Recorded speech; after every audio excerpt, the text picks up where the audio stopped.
जो टॉपिक पढ़ने जा रहे हैं वो है सर्वसमीका। सर्वसमीका में सबसे पहले हमने लिया है सबसे सिंपलेस्ट जो है सबसे आसान सर्वसमीका a प्लस बी का पूर्ण वर्ग यानी a plus b whole square. अब ये होता है a plus b whole square बराबर a square plus 2ab plus b square.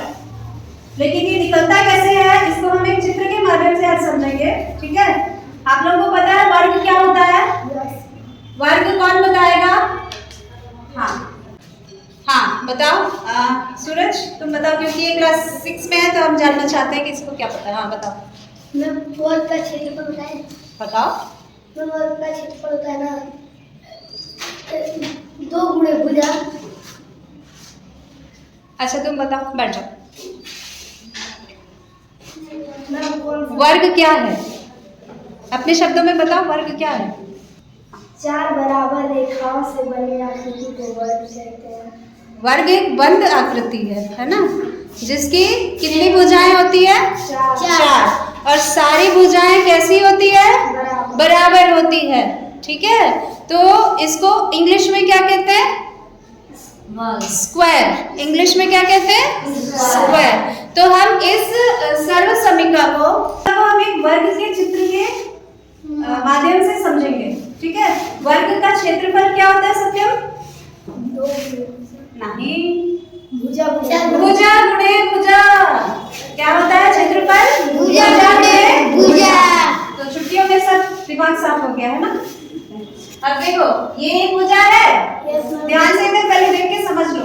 ये एक भुजा है वर्ग की, और ये दूसरी भुजा है, ये तीसरी है और ये चौथी है। अगर इस वर्ग को हम नाम देते हैं बड़े अक्षरों में A B C D, तो इसका जो पहली भुजा है AB, ये किसको किसको मिला के बन रही है? देखो किसको किसको मिला के AB बन रही है?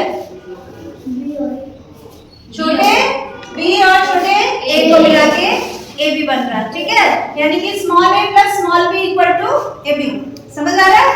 वैसे ये वाली भुजा, क्योंकि ये एक वर्ग है तो इसकी चारों भुजाएं बराबर है, तो अगर एक भुजा a प्लस b है तो दूसरी भुजा भी a प्लस b होगी। तो हमने इस तरह से बनाया है कि a जो है इतना है, यहाँ पे a इतना है, तो ये दोनों बिंदुओं को अगर हमने ऐसे करके जोड़ा है इधर से, तो ये एक वर्ग बन गया है। तो इस वर्ग का क्षेत्रफल कितना होगा? इस वर्ग का अगर हम इसको शेड करते हैं, इस वर्ग का क्षेत्रफल कितना होगा? क्षेत्रफल का फॉर्मूला भुजा गुणे भुजा यानी भुजा का वर्ग, ठीक है। तो इस वर्ग में भुजा का माप क्या है? प्रत्येक भुजा का माप क्या है? a है। तो इसका क्षेत्रफल कितना हो जाएगा? a वर्ग। कितना हो जाएगा? a वर्ग। हो जाएगा कि नहीं? अब हम लेते हैं ये वाला वर्ग, है ना, ये वाला वर्ग लेते हैं। इसकी प्रत्येक भुजा का माप कितना है? कितना है? b, है ना, b है, ये भी b है, चारों ओर b है, ठीक है। तो इसका क्षेत्रफल कितना हो जाएगा? b स्क्वायर यानी कि b गुणा b वर्ग, ठीक है। अब हम लेते हैं ये वाला, ये वर्ग है कि आयत है? ये आयत है क्योंकि इसकी चारों भुजाएं बराबर नहीं है। इसमें दो भुजाएं समान है ना, आमने सामने की, प्रत्येक आमने सामने की दो भुजाएं जो है इसमें समान लंबाई की हैं। तो इसका जो क्षेत्रफल होता है, एक लंबी वाली भुजा को हम लंबाई मानते हैं और छोटी वाली को चौड़ाई। क्या मानते हैं? चौड़ाई। तो आयत का क्षेत्रफल का फॉर्मूला क्या होता है? आयत का क्षेत्रफल बराबर लंबाई गुणा चौड़ाई। लंबाई गुणा चौड़ाई। Very good. तो इसमें लंबाई कितना है? लंबाई a है और चौड़ाई कितना है? b है। तो इसका क्षेत्रफल क्या हो जाएगा? a गुणा b। तो a गुणा b को हम लिख सकते हैं ab। गुणा का चिन्ह लगाना जरूरी नहीं है अगर अक्षरों के बीच में गुणा है तो, ठीक है। इसी प्रकार से इस आकृति को हम ले तो ये क्या है? वर्ग की आयत है। इसकी लंबाई कितनी है? चौड़ाई b है। तो इसका क्षेत्रफल कितना है? AB A गुणा B माने AB। अब हमको इस पूरे वर्ग का क्षेत्रफल बताना है, यानी इस पूरे वर्ग के द्वारा घेरा गया स्थान। तो तो ये कैसे निकलेगा, इसको जोड़ेंगे, इसको, इसको और इसको। 4 आकृतियों को जब हम जोड़ेंगे तो ये बड़ी आकृति जो वर्गाकार है इसका हमको क्षेत्रफल मिल जाएगा, मिलेगा ना? Yes ma'am. और इसको हम इस तरह से भी लिख सकते हैं कि क्षेत्रफल निकालने के लिए जो फॉर्मूला है ना,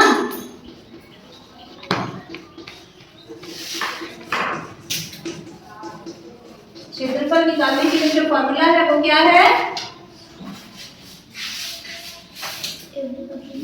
भुजा का वर्ग। भुजा गुणे भुजा भी लिख सकते हैं, भुजा का वर्ग भी लिख सकते हैं, ठीक है? तो हमारी एक भुजा कितनी है, a plus b, small a plus small b है ना, a प्लस बी। और इसमें हमको गुणा किसका कर देना है, इस भुजा का ही कर देना है, क्योंकि दोनों भुजाएं बराबर है, चारों भुजाएं बराबर है। तो ये जो है BC, इसका गुणा करेंगे हम इसमें a प्लस बी फिर से, है ना?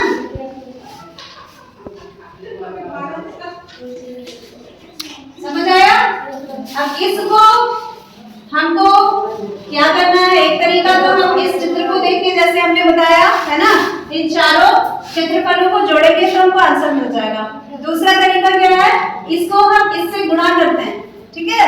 चित्र के अनुसार क्या होगा, a वर्ग प्लस b वर्ग प्लस ab प्लस ab, है ना? तो इसको हम लिख सकते हैं a वर्ग प्लस b वर्ग प्लस 2ab। कितना ab है, 2ab है ना हमारे पास, ab प्लस ab 2ab हो जाएगा। चित्र के अनुसार तो ये सीधा ही निकल गया, ठीक है? इसको हम गुणा करके जब निकालना चाहेंगे तो कैसे निकालते हैं, a प्लस b गुणा a प्लस b जब किया जाता है तो हम क्या करते हैं, पहले पद का गुणा दूसरे कोष्टक में पहले पद से करते हैं, ठीक है? फिर प्लस का चिन्ह लगाएंगे क्योंकि दोनों में प्लस का चिन्ह है, ठीक है? उसके बाद पहले पद का गुणा दूसरे पद से, दूसरे कोष्टक के दूसरे पद से करते हैं, ठीक? फिर पहले कोष्टक के दूसरे पद का गुणा दूसरे कोष्टक के पहले पद से और फिर इसका गुणा दूसरे कोष्टक के दूसरे पद से करते हैं, ठीक है? तो इस तरह से क्या होगा, सबसे पहले हम a का गुणा कर रहे हैं a से, तो ये हो जाएगा a वर्ग, a गुणा a माने a वर्ग, है ना? उसके बाद हम a का गुणा कर रहे हैं b से, तो लगाएंगे क्या, प्लस का चिन्ह, है ना? तो a गुणा b होता है ab। तीसरा है हम इस b का गुणा a से करेंगे, तो ये हो जाएगा ba। तो गुणा में ab लिखो चाहे ba लिखो, उसका एक ही मान रहता है ना, तो हम ba को ab भी लिख सकते हैं, ठीक है? और चौथा पद हो जाएगा हमारा b का गुणा b से, यानी कि b वर्ग। क्या हो जाएगा, b वर्ग। हाँ, अब हम देखें किसको जोड़ सकते हैं, ab और ba को जोड़ सकते हैं क्योंकि दोनों समान पद हैं, जो समान पद होते हैं वो जुड़ जाते हैं। घटाना होगा तो घट जाएंगे, अगर उसमें माइनस का चिन्ह होगा तो प्लस का चिन्ह है तो दोनों जुड़ जाएंगे। तो ab प्लस ab क्या हो जाएगा, 2ab। क्या हो जाएगा, 2ab। तो ये निकल रहा है a square plus 2ab plus b square. तो ऐसे भी यही निकला और चित्र से भी यही निकला। कौन सा ज्यादा आसान लगा समझने में, चित्र वाला लगा कि नहीं? देख देख के तुम लोगों ने बस बता दिया, चारों क्षेत्रफल को जोड़ दिया, है ना? सबके समझ में आया? तो ये तुमको याद करनी है सरसमिका ये वाली, है ना? a प्लस b का पूर्ण वर्ग बराबर a वर्ग प्लस 2ab प्लस b वर्ग। समझ आया? अब इसको कॉपी पे सब लोग लिख लो, है ना?